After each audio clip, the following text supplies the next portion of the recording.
Welcome to Through Endurance We Conquer. I'm your host, Ashley Mello.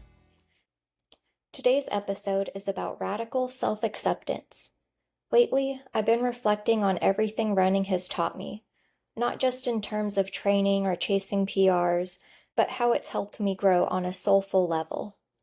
That's the direction I want to take this podcast more often, exploring how endurance connects to purpose, healing, and how we live. This episode was inspired by a quote from Tara Brach that stopped me in my tracks. Perhaps another way of saying radical self-acceptance is being in love with life. And that's the heart of what we're talking about today.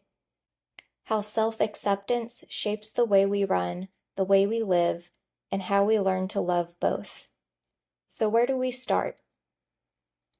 Radical self-acceptance started for me when I stopped fighting parts of myself that I used to see as flaws and started seeing them as strengths.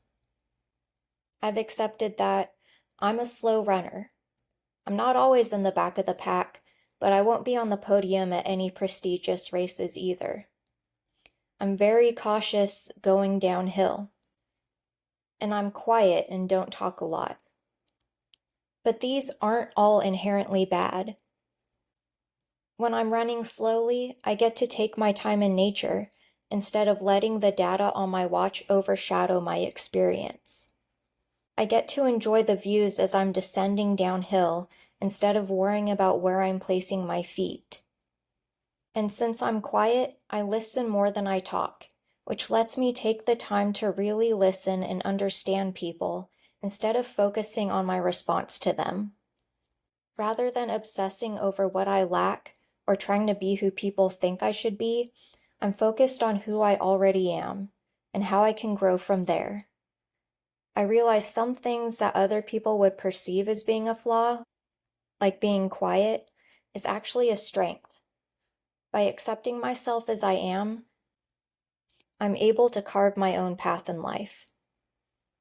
And this helped me a lot when I went on my 50 states journey of running a marathon or longer in all 50 states. I did choose some of the big city races that a lot of 50-staters like to do, but I started to learn that I actually enjoyed the smaller trail races. At big city races, I get overwhelmed and I get swallowed in the big crowds. But at small trail races, I have moments where I'm alone in the woods, but I don't feel alone because I know there are other runners out on the trail and volunteers at the aid stations. And this helped me learn self-acceptance through doing things my way and not the expected way. There's so much pressure to run Boston, Western States, or one of the world majors. Like that's the ultimate runner experience. But I had to ask myself, do I actually want to run those races because they'd bring me joy? Or do I just feel like I should want them because everyone else does? What I've realized is that I find way more joy in smaller trail races, especially the ones that benefit local trails or the community. I don't like running past paper cups littered everywhere at road race aid stations.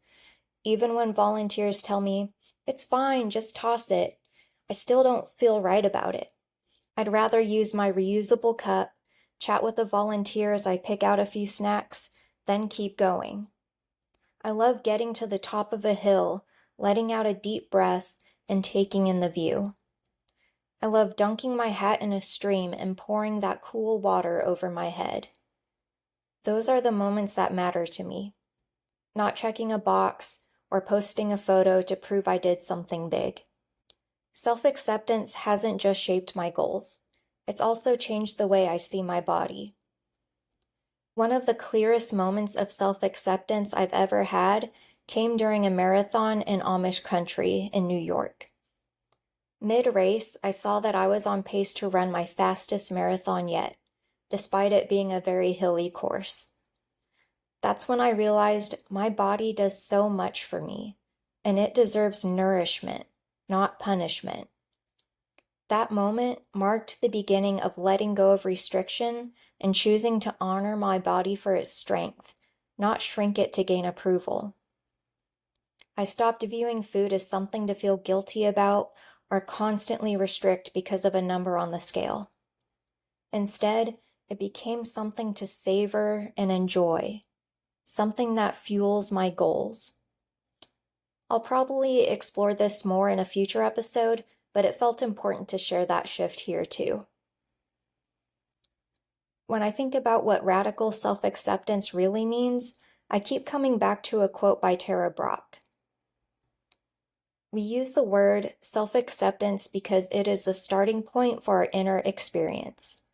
But what it really trains us to do, in a very unconditional way, in an all-inclusive way, is embrace all of life.